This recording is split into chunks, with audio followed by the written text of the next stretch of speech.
Македонски медиа сервис mms.mk. Моја општина.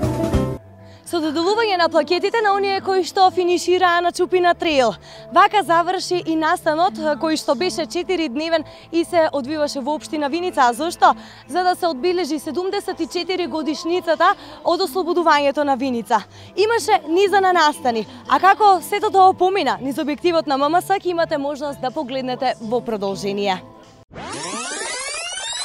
Со 4-дневна богата програма, Виница го одбележа 30 август, денот на ослободувањето. Посетителите на општината во Кочанската котлина имаа можност да проследат 4 концерти, 2 изложби, да бидат дел од промоција на научно-истражувачки труд, театарска представа и за прв пат дел од трката Чупино трейл. Овој настан вклучуваше 2 трки со различни должини на падините на Плачковица. Првата трка е 13 километри, 13,5 скоро километри, со висинско искачување од 600 метри.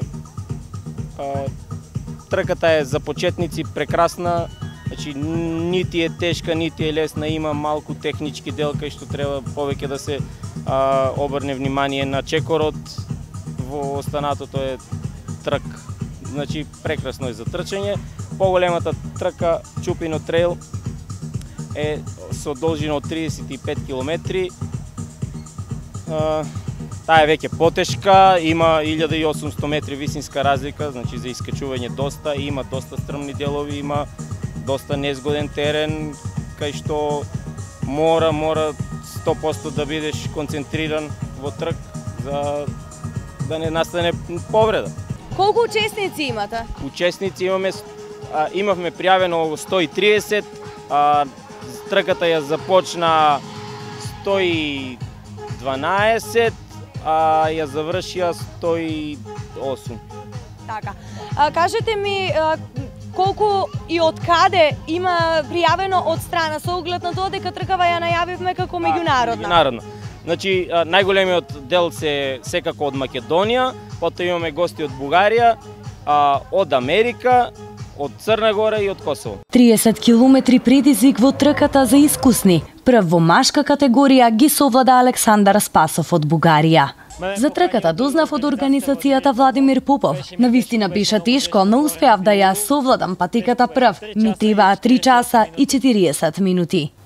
По Спасов пристигна Александар Кирковски од Македонија. Мене ми беа потребни 3 часа и 53 минути, што однапред гледано на техничкиот состанок уште вчера падна, да кажеме, предизвик дека навистина ќе биде тешко да се истрча под 4 часа и во машка конкуренција првите тројца успеавме во тоа, сите бевме под 4 часа и се надевам дека можеби следната година во подобри услови ќе успееме и времињата да ги подобриме. Исто така сакам да истакнам дека организацијата, иако ова е прво издание на Чупино трейл, беше безпрекорна, значи давам чиста десетка, сум учествувал на голем број на планински трки и во Македонија, и во странство, на Балканот, во Европа. Така што секоја чест за тимот од организацијата. Трет во машка конкуренција, повторно учесник од Бугарија. Кажете ми за вашето искуство, како поминавте на самата патека, дали имавте потешкоти? Беше тешко и највеќе климатичните условија. Навистина беше тешко да се совлада предизвикот. Проблем не беше само патеката, туку топлото време, но се справивме и со овој предизвик. Пиевме многу вода, електролити и успеавме да стигнеме до целта. И така, постојано пиеме вода, што няма как. Чупино трейл беше атрактивна и за девојки. Во женска конкуренција како втора заврши прилепчанката Мери Мирчевска. Јас имам истрчано и 110 километри на повеќе наврати, ама овие 40 километри ми беа најтешките во животот поради временските услови.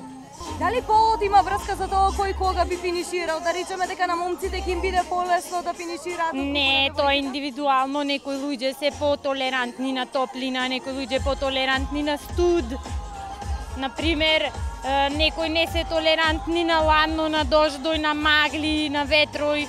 Обре, мислам, тоа си зависи од личноста. Вам лично кога ви е најлесно да се надпреварувате? Кога ќе врни дожд, кога ќе има калдо колена и кога ќе дувка умерен ветар.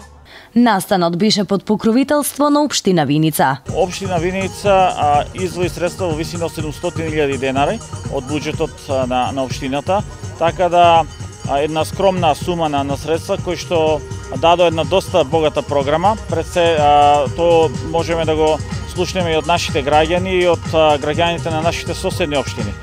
Чупино Трейл 2018 беше во организација на општина Виница, локални спонзори и организацијата The Running Squad. Моја општина. Македонски медиа сервис. mms.mk